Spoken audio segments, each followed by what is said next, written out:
can make coffee while we're live. Okay, we are officially live on the YouTube. Let's see. Let's go to, hold on. Somebody's being super loud right now. I think it's Ashley. Ashley, Sorry. it's okay. View on YouTube. Let's see what happens. Let's pull this up. All right, what's going on? Continue to YouTube. You're about to stream on YouTube. Mute it so you don't hear yourself. All right, I got it. All the things. I'm muted here. All right, what's going on, guys? Hold on. Let me turn this up. All right, cool. We muted it back out. What's going on, guys? Welcome to the live stream. We're sitting here. What we're doing is we're chatting. We're just chatting about life and about certain things. Tonight, we're going to talk a little bit about the Closers Octagon. We're going to talk with some of the people who are part of the Closers Octagon. This is going to be the first in probably a pretty large series of videos that we're going to be doing. Because for me, I'm okay with maybe going live every single day between now and Friday, February 9th to talk about this thing. So maybe we'll go live with different people. Maybe we'll just open this up regularly. Maybe we'll bring different people in. We'll talk about different aspects of the competition. We'll talk about new updates and things that are going to be happening in the competition. And we'll just chat in general. So shout out to everybody who's going to watch this thing, who's watching it now. It's been really, really interesting to see the amount of people who have been watching this thing on the sidelines, right? I don't have a very popular YouTube. So obviously, like if somebody with a bigger YouTube following goes live, you're gonna have a lot of people that are gonna watch those videos. But I'll have by the end of the night, a couple hundred people have watched our streams from that same day, right? And so it's been really interesting to see how many people are watching this, guys, and like watching you guys and interested in this process. So it'll be fun to see. I don't know what the next couple weeks holds with this thing, right? Well, I guess a couple days going into the next week. I don't know how many people we're gonna have. We may have the 300-400 people that are gonna show up in person, and that might be it. But we may have another couple thousand watching online. Obviously, the sub 2 community is going to be there, so that's going to be a big part of it. But it's going to be really interesting to see. So whether you guys realize it or not, you guys are going to be sending a message to the rest of the real estate industry, and they're going to be watching you and maybe like picking their favorites. If we had enough time for this, and this was like with enough notice, we could get shirts with all y'all's faces on it, and people could like buy the shirt of whoever they're supporting the most. That would be amazing. It would be good. Bill, what were you saying, bro? Just like Hunger Games. Just like Hunger Games. It'll be exactly like that. What would we could get Savannah's and it would just have big eyebrows on it, since that's like her biggest enemy in life is making sure her eyebrows are right. So we would just get her a really, really big eyebrow shirt. Mike, what would your shirt theme be, bro? Like if everything had a theme, what would your theme be? Just a face with a dope beard, you know what I'm saying? Like a really sharp beard. Here's the thing, right? Here's the thing that you have to acknowledge in this situation is that RJ Bates is one of the judges, right? So if RJ Bates is one of the judges, like you're competing with his beard. Now, yeah, I don't want any smoke. I'm good. You're good. I don't want no smoke. Let me just stay in my lane on this topic. It's gonna be good, man. I'm really, really excited about this thing. So let's take a minute to chat. Speaking of RJ, I don't know if he's available. I gave him no notice for this thing. I'm gonna send him this link in case he just wants to hop in. We'll see how this goes. I'll send it maybe to Jeff Smith. And who else am I thinking about? Let's talk about this. So we'll kind of go in order of. Well, let's see. I don't know what order we're gonna go in. Let's talk. Mike, we'll start with you, bro, because you're in the top corner for me. Talk to me. Like, what are your thoughts? What are your thoughts about this entire experience? What are your thoughts today going into the next week, right? Like, have you booked your tickets yet? Like, what are you at with this whole thing, bro? I haven't booked any tickets yet. My wife actually and one of the closers on my team are gonna come with me. So I do know that. Don't know exactly, where it is that we're staying, what days we're staying, and all that type of stuff. I think we're still kind of just waiting on some details for that. Once we get some more finer details of like the address and all that type of stuff, okay, we'll pull the trigger on that. But dude, I'm just grateful to be a part of this. It's crazy because how it started in the beginning. Yeah. In round one, like for me to tell the story really quick. Yeah. Round one was, a call recording, and I thought that I coached the Nightly Dial with Daniel on Friday nights, and I thought because I'm the coach, I'm the guy that's like telling everybody what to do, that I can just pick a random call out of my system and beat whoever it is I'm going against. I just thought that I had it like that, and I play some random call. I play the first like 7 minutes. You have 7 minutes to do so. So I play this random call, and it wasn't bad. It wasn't great. It wasn't like anything astronomical.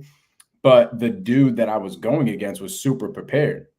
He had 2 calls in one 7-minute clip that was fast forwarded. There was like a pitch in there. He was doing all the things in that one 7-minute clip. And I was like, yo, like 3 minutes into the call, I was like, dang, homeboy's about to beat me, bro.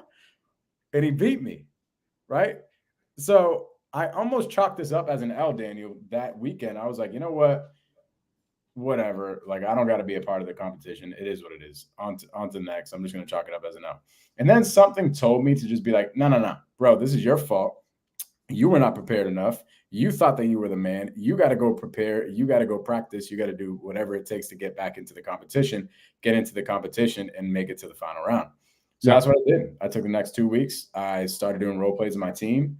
And I begged for mercy. And I said, yo, I've been with y'all for like 2 years. Let me into the round 2, bro. Like, give me a chance. And by the grace of God, you guys let me into round 2. And now we're here. But here's what my thoughts are, Daniel. Round 1 was cool. It's a call recording. Round 2 is even cooler, in my opinion. Right? It's a little bit more dialed in. You got to have a little bit more skills. It can't just be, a thing that you pick that's from your will. It's random, right? So you're put on the spot. But here's the deal. It's a 6-minute role play. Okay. And in this 6-minute role play, you have a lot of skills that you have to perform, right? You got to bond with somebody. You got to ask the right questions. You got to be on your toes. You got to be really quick, which is good, which is a skill that you need in order to close deals. But there's another skill that we haven't seen yet in the competition. And that skill is getting somebody to sign a contract. Sign on the line, which is dotted. And that's a skill in itself. It is. And if you haven't been there too many times before, it's a different feeling. Like it is not just, it's not just building rapport and gathering information and stuff like that. It is like, you gotta get somebody to have enough trust in you, and you gotta control the situation enough for somebody to literally sign off on something that they might do maybe once or twice in their whole entire life. Yep. That's not an easy thing to do. Mike, it's funny, right? Because here, like, we'll talk about the way this competition was set up and some of the things that I liked and didn't like about it, right? Like the reason I did it the way that I did it this round for this first big iteration of this was for the reason that you just described, right? You're getting these different aspects of the competition. But guess what? Some people didn't like this. Some people feel a certain kind of way about the way this whole thing went down, and they're not a fan, right? And that's okay. It's going to happen. And we'll continue to bring iterations and evolve this competition. But at the end of the day, what it has to always come down to, if you really want to win, is how do you play when you're in the ring? Like, how do you fight when you get punched in the face? What's the saying? Everybody's got a plan until they get punched in the face. And you're going to get punched in the face on Friday. It just is what it is. And we have some amazing people here that made it this far who have not been punched in the face in a real seller conversation as many times as you have, Mike, right? Mm-hmm. And so in that round, or in that right, you have an advantage here, right? But some might say maybe you don't have the advantage because they don't have the preconceived ideas. Maybe they're just going to come out and have the same attitude that got them as far as they did, and they're going to push through this thing. But here's the thing. In the Nightly Dial, to the point that you made, you've helped me run this Zoom, and you've run Friday nights for years now. Not months, not weeks, years, right? We got time. And let's be honest, Mike, let's talk about this because there's a lot of influencers in the real estate space and some really, really good people. I don't say that in a derogatory connotation. You and I, right? I have not been a big guy that's been on social media, probably foolishly. You know what I mean? I should probably have documented what I've been doing in these last couple of years much better than I have. Working on that, need a social media manager. Shout out to anybody if that's what you do. Hit me up. But even though hasn't been documented, we've been putting in this work, man. Like we have been in these rooms and having these conversations and working with these people for a long time, man. I don't know that give me your thoughts on this. I don't know that there's a lot of people in the real estate industry who have listened to and has coached as many calls as the people who have helped to run the Nightly Dial.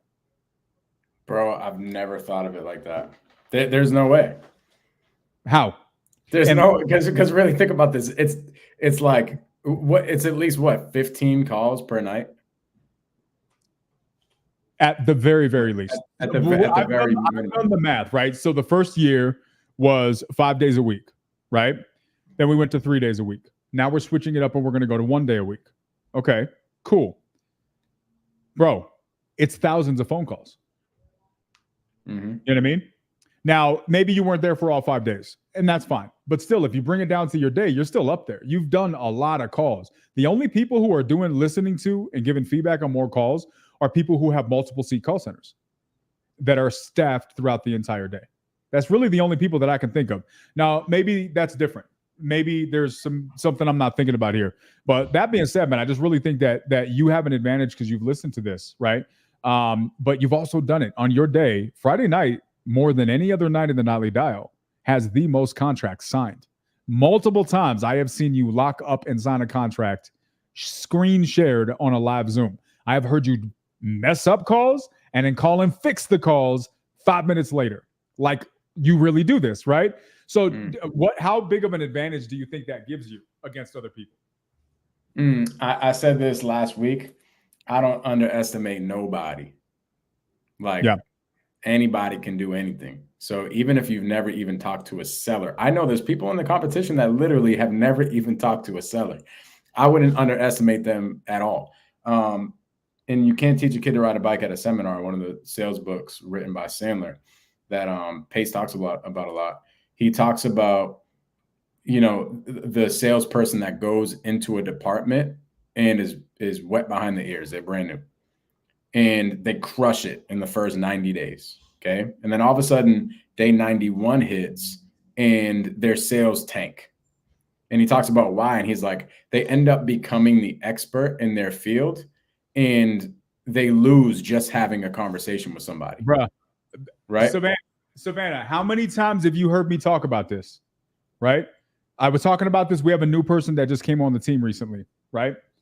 And this person, very smart person, very capable person. I met them because they came to my sales boot camps last year, right? They came to both of my sales boot camps that we did in Pace's house. Very good person, very smart person, very capable person. Mike, first thing on the team. Okay, I feel comfortable, but I need to know I don't have enough information about subject to. Like, how do I pitch a hybrid deal? Okay, so let's take about 16 steps back and talk about why you should not be pitching hybrid deals in your first conversations. Let's talk about all the reasons why you don't need to know that information. And over the course of multiple conversations, it kept coming back up. And the question was like, I don't have enough information. And that was it's the same message that you're giving right now. It's like, you need to stop, because I've of all of the floors, the sales floors that I've run, I've said this before. This is what I say in my trainings too. Mike, I have run so many floors. Here's the iteration. Let's say you have a person that's new and they have a base level skill set to be decent. Here's what happens. I don't care what the product is. I don't care what the industry is. It's happened in every industry I've been in. You get new people on the floor, right? They're in there. Boom, they're calling. They're struggling. They're figuring out. They're getting their pitch down. Okay? But they don't know anything. Why? Because they're brand new. You're not going to give them anything. It's a call center. Just go make the calls, right? Cool. So they're doing all the things, and then they start having these conversations. And the next thing you know, they're getting good because they're getting confident. They're learning their pitch. They're going, right? And then all of a sudden, boom, tank. And it's like 85+% of the time, there's this dip that goes down. And do you guys know what the dip is? Who knows what the dip is? Mike knows what the dip is. Does anybody else know what the dip is? I'll give you guys a hint. They started learning. Savannah just put it in the chat. They learned the product. Yep. They developed product knowledge, and they got so confident in their product knowledge. All they did was spend the whole time confusing their prospect with all of their wisdom and understanding. Next thing you know, they're losing deals, and they're like, I don't understand what's happening. I was going good. Well, what happened? Well, what happened is you stopped doing what was working, and you started focusing on what you thought made you feel good. But it's not about you feeling good. It's about them feeling good. And this is the cycle, right? So learning what to focus on in the conversation is extremely important. I agree. I 100% agree. So that's why I don't underestimate nobody, bro. Anybody can do anything on any given day. I learned that I'm a football player at heart. I learned that in football multiple times. I've been in games where I got smacked when I thought that I was not going to get smacked. So like, it just is what it is. I know one thing is for sure is I'm going to try my absolute best. I'm going to put my 100% best foot forward, and I will be prepared as much as I possibly can be. So what I've been doing is actually on my YouTube channel. I tried to stream it on here. I don't know what the heck is going on. I think I got to do all you got to do is go to the top right, click your name, connect your YouTube, and then you should be able to go live. When you hit go live, telling you, I tried doing it. I don't think I can. It works? Maybe I'm tripping. I think you have to, with StreamYard, I think you have to do it before the stream. No, you don't. Because if you look, when I was on Wholesale Hotline, I streamed it to mine, and I was just like 2/3 of the way through the thing. I just hit go live. But I wasn't live the first time you tried it, so maybe that's why. So maybe try going live now that I'm live. Do you have to have the app, or could you do it from? I'm just on the browser. Okay. But Jen, let's talk to you for a minute, right? Obviously, you've been around the block. You're not new to this. You're not new to these competitions. You were a part of one of my internal role play competitions. You won. You're back here. You're doing this again. You're on your way right now to go meet Pace at a meetup in California. But what's your perspective on this? Because you've done deals. You've been on the calls. You've had real conversations, but you've also won these competitions. How are you feeling going into this thing?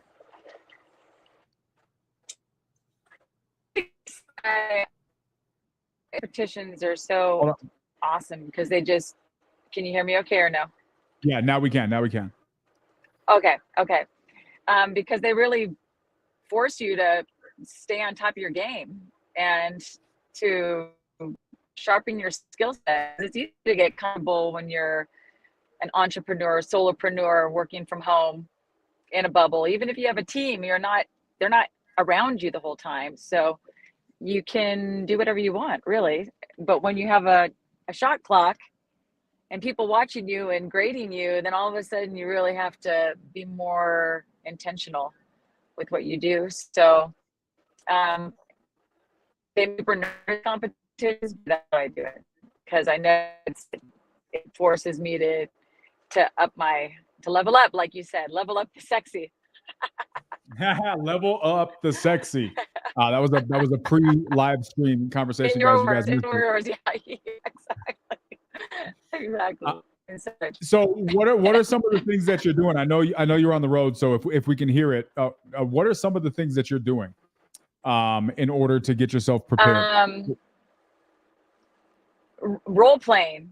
So that was what I did for what would you call that? I guess the qualifying round was doing a bunch of role playing, and that's what I'm going to keep doing because it's so important, especially when we find out what we're going to be graded on. So it's just, in my opinion, it's just important to like keep the flow, know the rhythm. It's just like getting ready for a big game, staying in like the mindset, and like the energy level has to stay up. So, I'm getting back to eating well, trying to get exercise, because I really do feel like it's like competing in sports. I love especially that. if RJ Bates is going to be debated. It's like that man gives zeros, and that's not what I want. So yeah, no, you definitely don't want that, right? No zeros. It's going to be RJ. interesting to see, right? It's going to be interesting because you have a bunch of different people that are going to be playing the criteria, right? So right now, and we have more judges, but right now the judges that we have confirmed are Brent Daniels, Jamil Damji, Vina Jetty, RJ Bates, Jeremy Davis, myself, and there's going to be more people added to the list. We may have some surprise people coming in here that we haven't announced yet, right? And it's going to be fun to see how this goes. So all of us have a different perspective. All of us have a different approach towards sales. And we're going to have a set criteria that we'll be releasing, and we'll probably do it for you guys and then one of these lives. But it's important to recognize that we're going to have people that have a different perspective on sales, and that's got to be a factor. How does that work? How big of a factor does that play, right? That's going to be really interesting to see. Yeah, we're almost there. Yeah, that part is a little bit always kind of like a wild, it's like a wild card too, because you just never know. You know, there could be like 4 people in sync, but one person has a different perspective, and you know, they'll grade their own way, even if you give like, you know, an overview of what you're looking to do or whatnot. So yeah, 1,000,000%. That being said, okay, so we got some of the people who are got a little bit of experience. Let's talk to some of the newer people in this thing. Let's go ahead and bring this up here. Ashley, what are your thoughts? Everybody who's watching right now, if you guys want to get tickets to this thing, you're not in sub 2, you don't know what we're talking about, and you want to watch some of the biggest closings in the game, there is the link to that. Yeah, Ashley, talk to us. So as someone who has never called a seller, as Mike was talking about earlier, I don't even know really how to prepare. So hearing, you know, from him and hearing from Jen how they're going to prepare helps. But I'm really just planning on jumping in, and a lot of it is going to be learning as I go. So it's gonna be interesting. Very interesting. Do you have any plans? Are you preparing at all to get ready for the day of? What does that look like? So as far as getting ready, I don't want to be paralyzed by product knowledge, right? Yeah. And so I'm not 100% sure where I should focus my energy. Yes, role playing anytime the opportunity comes up, but there's only so much role playing can do, at least I think, as the rookie here. There's only so much role playing you can do that can prepare you for the real thing, for truly being punched in the face. I do anticipate it being rough. Also, talking to people for 7 hours straight, not something that I want to do, but I'm gonna have to do it. So, yeah, it's a different element for sure. I mean, there are a lot of times that people call me at my day job right now that I hit ignore because I don't want to talk to people right now. Yeah, well, there's a solution to that. And we made it popular in the nightly dial. It's an underrated strategy. I'm going to give this away for free, guys, right? I'm going to give this away for free because most of y'all won't do it anyways. But do you know what it's called, Ashley? You know what it is? You ready? No. You can invoice me for this tip, even though I just said I was going to give it away for free. It's called the triple dial. Okay. 3 times in a row. 3 times back to back.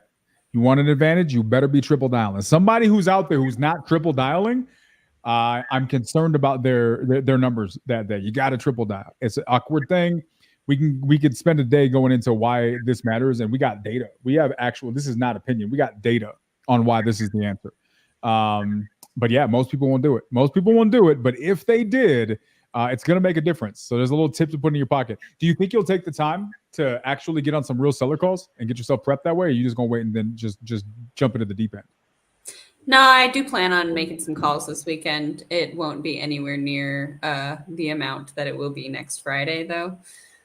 I don't have 7 hours to spend consecutively between now and then. And now that I'm taking time off of my day job, I'll have to make up for that as well. Yes, you will. Because you're being responsible and you're not going to work. You're coming out and hanging out with us in the Closers Octagon on Friday. It's true. And, you know, I got little side things that I'm working on that need to probably be wrapped up between now and then. Maybe. It's not a horrible idea. I love that. All right, Lizanne, let's talk to you. What are your thoughts? What are your feels? You came into this thing, as we've discussed in the Nightly Dial, expecting to be like top 5 from the bottom. I came into the Nightly Dial just to see what was happening. Ended up because there were some people that were not like stepping up and doing their tryout, and was like, yeah, I'll try it. Remember that? I mean, do I had been remember doing direct to agent for a while. I feel like I got that down pat. Hadn't done direct to seller, so I was like, all right, this is going to be scary. And it was in the beginning. It was scary. I made a mess of things, but I sat and I just listened to you guys. Oh my gosh, Bill, what are you doing? He's unloading his Costco. I muted him. You're good.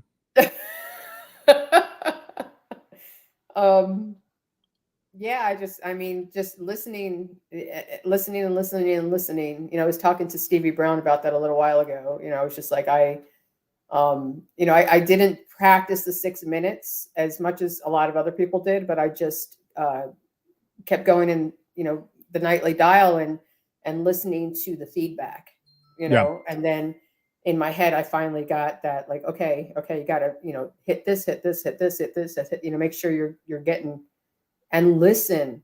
I think that was the biggest thing, is that I noticed a lot that when somebody said something, I think people are thinking ahead as to what they're going to say instead of listening to what the person just said. And then it's like, oh, they just dropped a tidbit, grab that tidbit.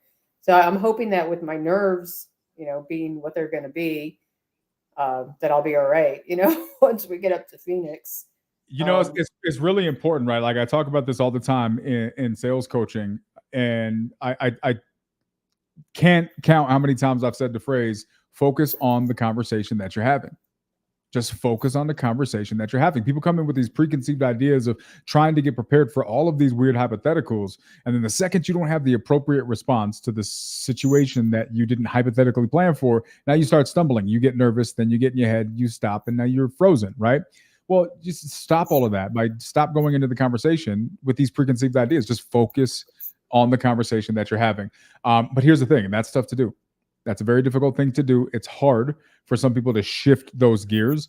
We'll talk to Savannah a minute about that, because I think that was a big issue that she was dealing with going into the competition. So I think that if you can keep that in mind and genuinely follow that and keep that rule for yourself, Lizanne, I think you're going to have a big advantage in that part of the conversation going into things. Here's another thing, right? Let's talk about the practice side. Lizanne, how you were at most, if not all of the Zooms, right? We did a lot of them, right? Like the amount of hours we invested in this thing up to this point, right? I've talked a lot, but one of the things I said throughout, but you got that. Right? I seem to recall saying something along the lines of, guys, there's going to be people who's like, I got this, I'm good, I'm not going to practice. And that's why I spotlit Stevie's comment here. How big of a role do you think practicing played for the people who made it versus didn't? Okay. Oh boy. I feel like you know what? I can't say that for anybody. I can't judge anybody on that, because I didn't practice either. But I listened, and I almost, like I said, I practiced like in my head, not the time frame or anything. I just, and I wrote down, everything that we needed to hit. So I didn't actually like sit and practice. I just made sure that I got myself to understand what the steps need to be, if you're talking to somebody to, get them to tell you what's going on. And, so I can't say that it's practice or not practice, because I didn't practice. I just sat and listened and absorbed. But that's how I learned, though. That's my style. Well, that's interesting, right? Like that's a really, really interesting point to make, because one, like you're saying that that's your style. Okay, that makes sense to me. If that's your style, everybody learns differently. Everybody absorbs information differently. Okay. And so if that's your style, it makes sense to me that that's going to be how you absorb the information. You were able to translate it that way. But what is there a sub 2 logo that just magically popped up on this thing? Is anybody else seeing that? Oh yeah, I see it. Where did that come from? Up in the corner? Yeah. Yeah. That was already there. Was it already there? This is how you know Yeah, Pace it's in taking there. over. Pace over here got his logo All up in my account. I'm here for it. I respect it. Sub 2 takeover. It's been there, Dominic. That's crazy. I just realized it. I'm like, why is there a Sub 2 logo here? Sure. In any case, but here's the thing, right? Like that's the part that's really interesting to me, because I've been a big proponent my whole life about know your process and do that. This is one of the biggest issues. Like I talk about this, like I teach this in my sales training. Guys, I get it. There's sales processes, and I understand and respect the sales processes. But guys, not everybody needs a process, right? Sometimes a process isn't what you need. What you need is to know yourself and leverage your strengths and weaknesses appropriately. So it sounds to me like even though you didn't practice that way, that doing that and just knowing yourself helped you. It played in your favor. Oh yeah, absolutely. I mean, not just, I almost want to say my age has a factor in this too, because I think you hit a certain point in life, because, when I was young, it was hard for me to listen and learn from other people. I had the attitude thing going, so on and so forth. But, as you get older, you become way more teachable for the most part. I guess not everybody. Yeah. I am very teachable. People have always, love that back. So I'm very teachable, but I'm also very against the flow. So I don't, I didn't want to learn about the types of sellers, when we were practicing, Jen, had put up, or somebody had put up the types of sellers. And I'm like, I don't want to look at that. I don't want to know the types of sellers. I don't want to know anything about the sales stuff or how to label somebody. I don't ever want to label anybody. I don't want to know any of that. And I'm pretty adamant about not doing any of that or learning any of that, because I don't want to be, like you said, like in a process. So I just want to be me and have a conversation. I like people, I love people. I love to converse. I love to help people. And I don't want it to ever become, well, this is a process for me to get them to sell me their house. I want to truly help them and get to know them and see what I can do. So very interesting. So what's your plan? What are you doing? Getting ready for next week? I'm going to get my hair done on Tuesday. I am too. I'm definitely getting my hair done. Me and Bill, we'll go to the same spot, bro. There's, there's not a whole lot. I think where I'm going to have issues probably is just I'm taking some time to really learn about all our options to offer people, different things. There's different ways of closing. There's different things that we can offer people. So I'm focusing on that. Like how can I help them? What is it? Can we look at innovation? Do I, just all those processes, I want to be able to have these discussions with the people without overwhelming them. But, I feel like I need to understand that part of everything a little bit more. But I think that's what Mike was saying. He's like, how many names, how many people did you get to sign? So for me, hey, Dawn, that's my mama. It's like, for me, I'm like, okay, I need to get that done. It was funny when I hit first place that one night, Dawn and Mike were in the elephant challenge. And I was like, I felt like my mom and dad weren't there. I was like looking in the crowd, like, where's my mom? Dawn, and dad? What kind of mother are you? You went for milk, never came back. I mean, I hope it was good milk at least. No, that's awesome. That's awesome. Yeah, I mean, well, I'm sorry that your parents weren't there to see your amazing picture. That's sad. She'll be there in Phoenix too. Oh wait, hold on. We got to bring Jen. Hold on. Top 2, top 3. Wait, hold on. Wait, he's gonna take the crown from me, bro. Get that guy out of here. Yeah, Nobody said he could compete. Oh, wait in line. Let's wait in line. There you go. You got a brief cameo from Pace, putting Jen at top 2, top 3. I think it's good. I think it's good that he put her up there. Lizanne, what do you feel? Are you challenging that?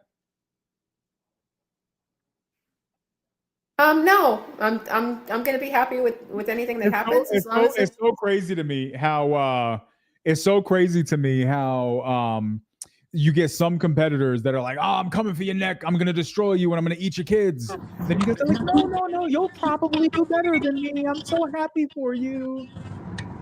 Well, isn't the whole premise of Sub 2 like we work together when we work better when we work together? Yeah. Yes, that is definitely true. There's going to be elements of that in this competition as well. I'm excited to continue to come live to kind of give people little snapshots and sneak peeks of the things that are going to be taking place going into this thing. Moving forward, it's going to be fun.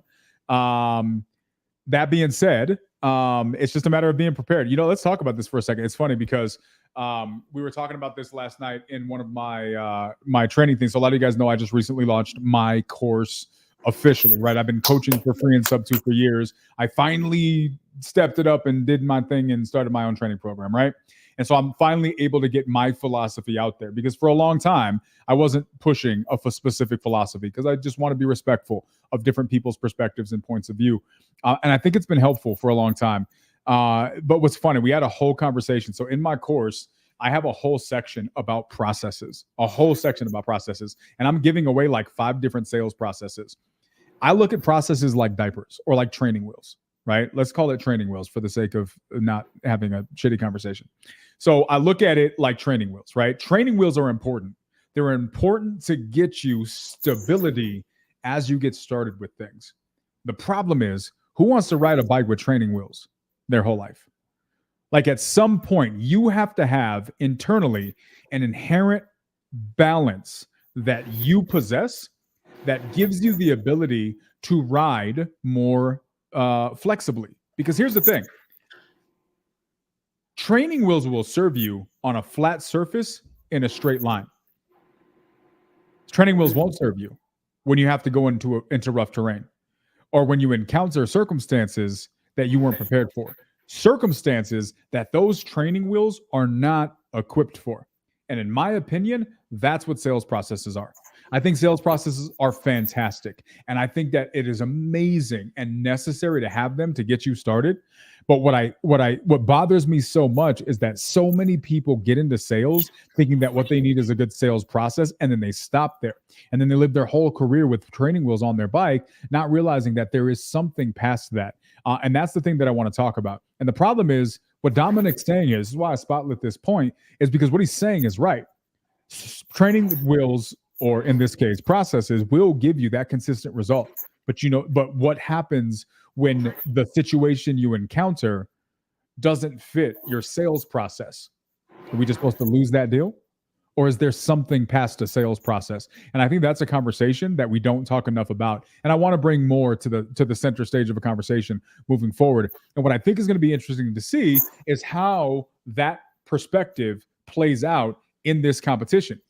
Because there's probably going to be people in this competition that are following a sales process. But then you have people like Pace who don't. Pace is past the process, right? That's bars. That was good. Y'all like that? Pace is past the process? Anyways. Pace is past the process. So it's going to be interesting to see, like, how does that play into the situation now that you've passed the process, right? So yeah, it's going to be really, really good. I'm going to be excited about to see what's going on here. Let's bring up Savvy B finally. Savannah, are you ever going to turn your camera on, or are you just staying off camera this whole time?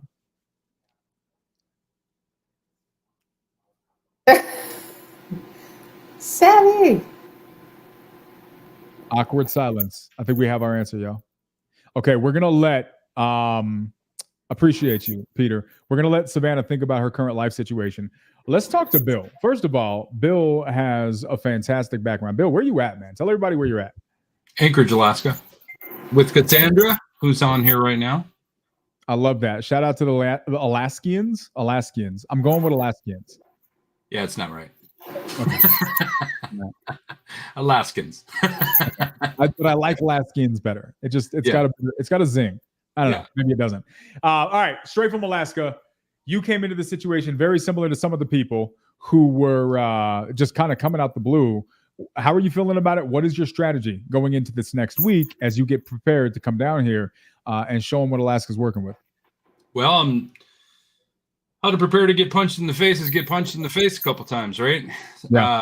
I've never talked to anybody before, so I've never actually even made a real phone call. So I put an ad out on Facebook to talk to some people about pre-foreclosures and things like that. See if I can start making some phone calls. I'm going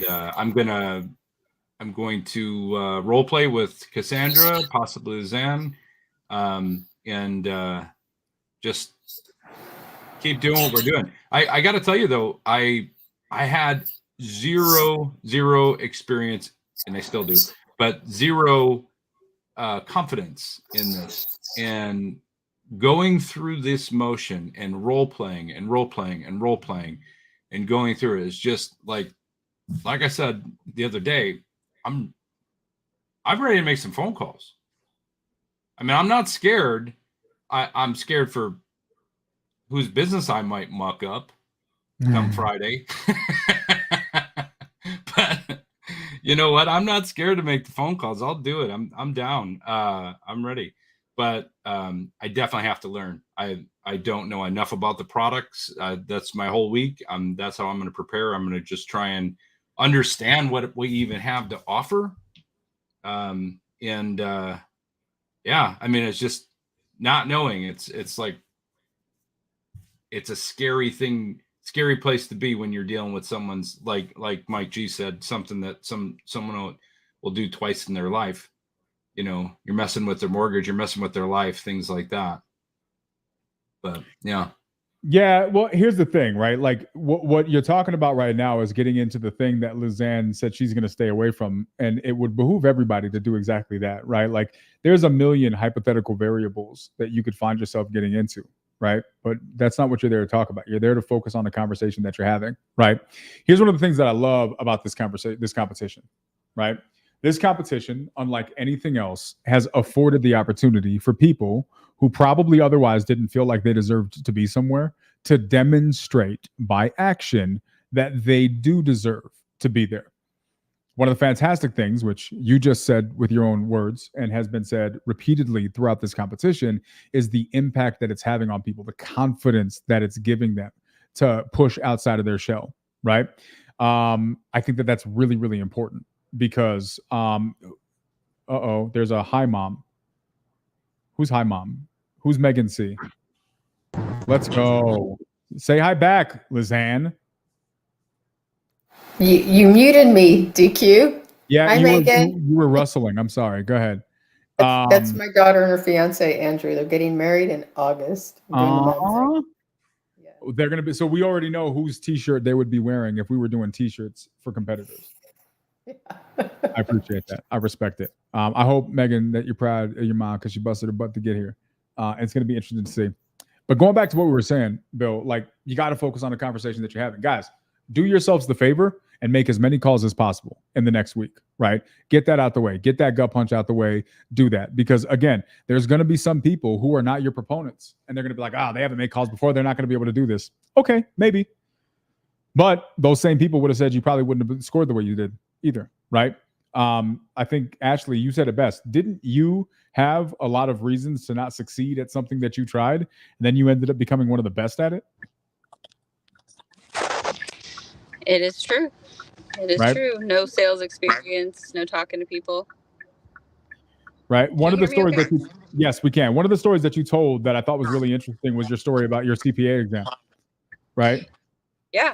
I mean, it's one of those things where people only see the success, right? They don't see what it took to get there. And when I took the CPA exam, I failed the test multiple times, and had people saying, "Well, why would you keep trying? You should just give up. Like, you're putting all this time and energy into something." And at the end of the day, I ended up passing. So it took a long time, okay, but I well, got there. let's fast forward a little bit because that's cool and that's inspirational. You failed and then you made it.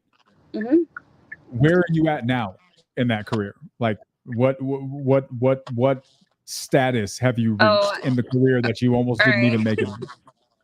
I know it's hard. I'm bad at bragging about myself.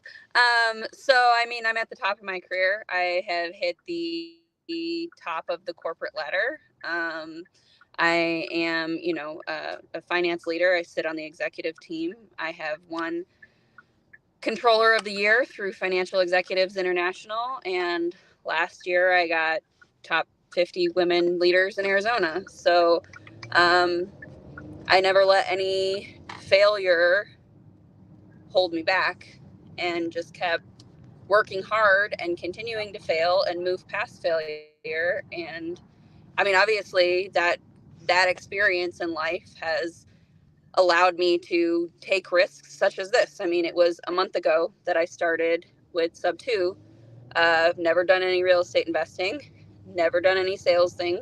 It's that not lack of fear. I would say that it's the fear that exists, that I know that ultimately when you take risks, you learn from it. Yes, I expect to fail. Yes, I expect to struggle. But on the other side of all of that is success. And it's something I've demonstrated throughout my entire life. And it's definitely a foundation that got me to where I am in this competition, not being afraid to fail. Yeah, it's really, really interesting, guys. So I want everybody who is going to sit here and is going to say, you know what? Well, they haven't made calls, or they haven't had enough experience doing this. How do they expect to compete with everybody else? Well, I'm sorry that your perspective about life is so poor, right? Because what you just heard is that somebody who failed miserably and almost didn't even get to start in a career became the best in her field, right? Went from not being able to even start, almost not even starting, to becoming the best in the field and one of the most top 50 successful or influential people in an entire state, right? That for me is the journey. And so when people come to me and they're like, oh, but what about this? Or how much the experience? And what about that? And I'm like, I don't care about any of that. You're focused on the wrong thing. You're asking the wrong question. The question isn't how much experience do you have? The question is, what are you going to bring to the table when it all starts? That's what it comes down to. Because I promise you, there's a lot of people with a lot of experience who are going to get put into that environment, and they're going to crumble. They're going to fold like a well-oiled lawn chair, right? But then you got somebody coming out the blue, the underdog, right? I'm a big fan of the underdog. I've been the underdog my whole life, right? So for me, I don't look at people who don't meet the criteria of expectations that people had going into something and say, well, you don't fit the mold, so obviously this isn't for you. Screw yourself, right? Nobody who did anything great ever fit the mold. As a matter of fact, if you really use your brain for 5 seconds and stop listening to what your first grade teacher told you, pretty much everyone who ever did anything great didn't fit the mold, but they did it anyways. And so what we're looking at is a bunch of people right here who do not fit the mold of this competition. And by a lot of outsiders would say don't deserve to be in the competition. But I say, and I think that life says, you're wrong. And the fact that they're here demonstrates that. So I have no clue what's going to happen. And yes, you guys have some work to do if you guys want to continue on this trajectory, but you had to do work to get here, right? And so I'm not going to say that it's going to be easy. It's not going to be a downhill slope, right? It's going to be an uphill battle for sure. You got to do the work. But I think that you guys have a bigger opportunity and chance at making a name for yourself in this thing than a lot of people give you credit. Because that's really where great stories come from. And so I think you guys have been a part of creating great stories since the beginning of this thing. And I'm just excited to see what stories you create going forward. It's going to be very, very cool to see. Boom. Appreciate you, Terrence. Anime Gringo. Appreciate you, bro. I don't know who Anime Gringo is, but I like your screen name. All right, let's go to Savvy B. Savannah, I know you're having technical difficulties above your eyes, right? You have this weird battle with your eyebrows because you bring it up all the time. And I'm sorry. I'm sorry that you're losing this fight. You don't have to turn your camera on, but maybe you could turn your microphone on and talk to us and tell us about how you're feeling.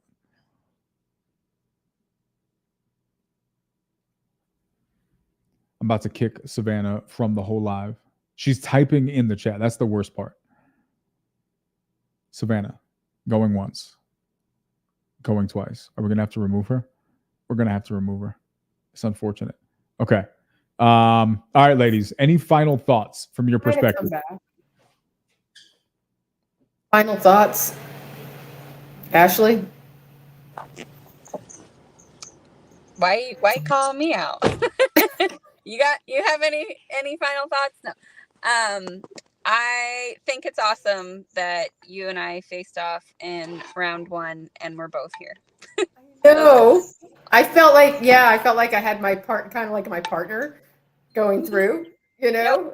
Because, yeah, it's amazing. It really is amazing. I'm so grateful, Daniel, for your teaching, you know, and your mindset and how you push us all to be better.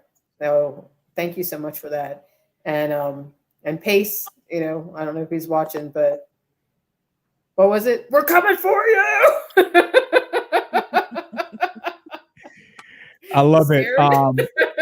Are you going to attack Pace aggressively, Ashley? This is your opportunity. If there's ever been a chance for you to attack Pace and tell him you're coming for him, this is the moment. I don't know if you've ever just. Well, I will say I am the Pace Morby in the world that I'm in today, you know, accounting. So now I just got to figure out a way to conquer the real estate world in the same way. Let's go. She took the throne in the accounting world. She's coming for your seat, Pace, in the real estate world. She's been here for a month, but she's here to stay.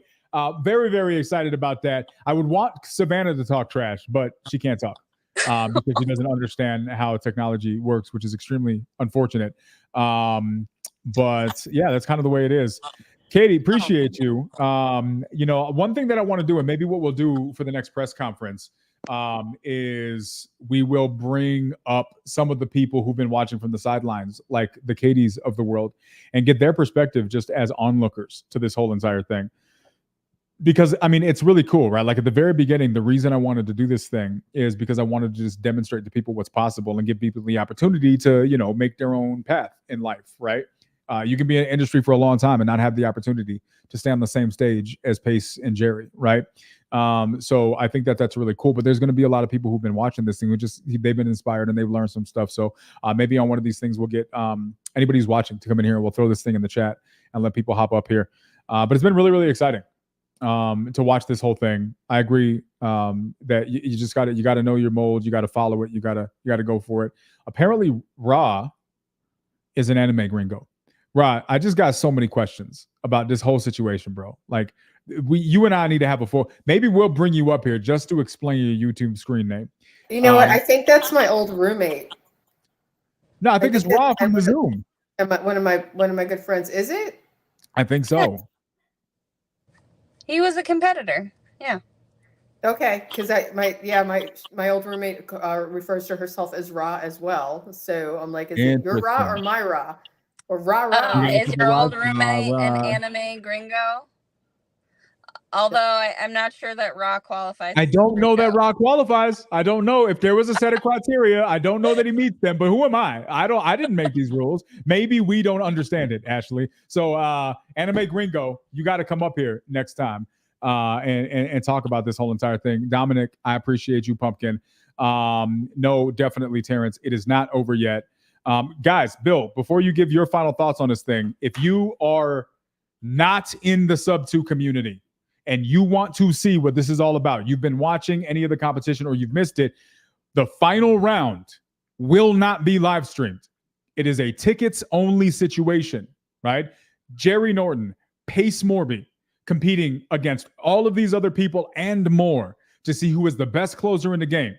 We got Brent Daniels. We got Jamil Damji. We got RJ Bates. We got Vina Jetty. We got the literal biggest names in the game going to be sitting there grading and scoring all of these people to see who's going to take the crown. Love and respect to everybody who's done it before, who's been out here. But I'm telling you guys, we are transforming the game. We're transforming the way sales training is done in this industry and on this planet. And we are transforming the way competitions take place in this space. We're going to be doing something special because I want to continue to have these stories out here. I want to continue to have these people's lives that have been transformed and continue to push them to do great things. So many good things are yet to come, and I'm excited for it. Final thoughts, Bill, from your perspective.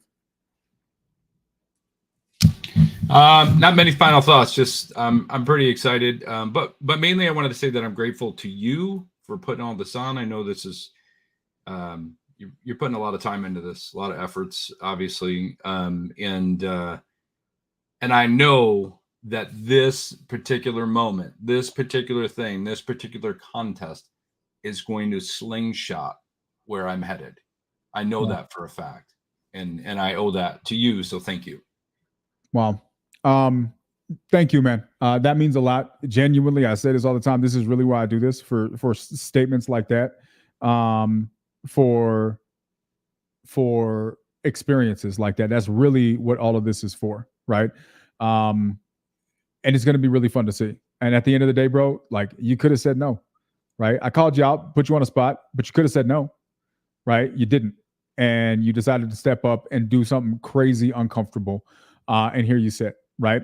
And Michelle, you meet that same qualification. Maybe you're not on this stage, but you're going to do better. Why? Because you've challenged yourself and you know what it feels like, right? You've been punched in the face and things like this. And so you're stronger for it. And this next year stuff sounds really, really far away. So we're going to be doing stuff a lot for them. That's my plan. We may do this at least twice a year, maybe even quarterly, right? Maybe 2 of them will be direct to agent. 2 of them will be direct to seller. We'll see. At the end of the day, my goal is to create a fantastic experience for every single solitary human, not just in this industry, but people that want to just do better in life, right? As a final point, I'll close off with this, right? Guys, every single one of us come from somewhere in life, right? Some people come from money, or they come from a comfortable background, or they come from a successful career, and that's fantastic. And they did whatever they had to do to get there. Some people didn't have to do too much. That was what they were born into. Congratulations. Some people had to work really, really hard for it, right? But wherever you're coming from, you're still on a journey. And some people's journey is they're stuck. They're stuck in a life that they don't want, in a job that they can't stand, wondering if there's a better opportunity.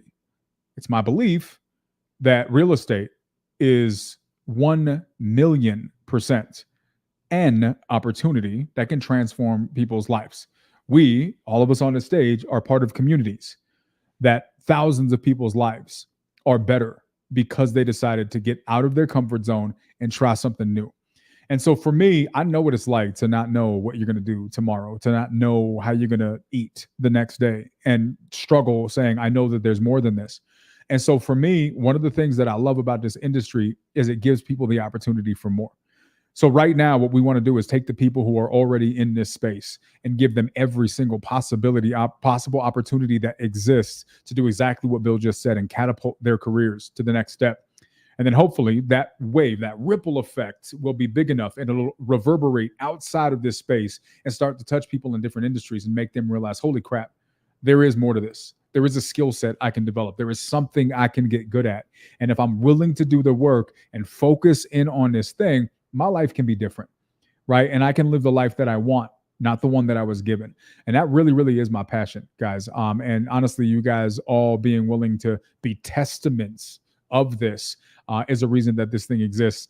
So that being said, I'm excited. I'm really, really excited. And I'm looking forward to what's to come. Shout out to Oliver, another example who really was this close to making it into this thing. Because that's really what this is all about, guys. So that being said, guys, first press conference for the Closers Octagon in the books. If you have not gotten your tickets and you're not in sub 2, get your tickets. What are you doing? Do you really just want to hear us talk about it and then miss the entire thing? You know what I mean? That's just like watching the trailer but then never seeing the movie, or watching the movie and not seeing the ending. It's weird. Don't be weird.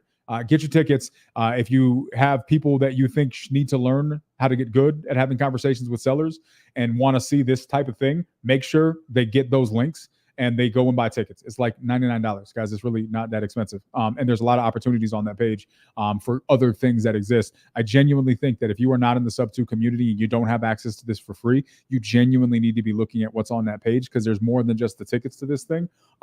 It could be an open door to the other end of your future and the opportunity that your future holds. That being said, guys, here's what's happening. We're going to be doing a lot of these things. I may go live every single solitary time, every single day before now and next Friday. I'm not sure. We're going to be doing a lot of these, and some of them will be different. Sometimes we'll be talking with these people. We'll talk with some of the other competitors. We'll talk with some of the judges. I'm working on doing a live with Brent Daniels, with RJ Bates, with Jerry Norton. We're going to be doing lives with a lot of the different people, just talking about what's getting ready to come. We'll bring in some special guests, and then we're going to be doing we're going to be doing different surprises and announcements, right? So we'll be doing different announcements for the different things that are going to be happening. Like, what's the scoring going to be like? We'll announce some of that stuff here.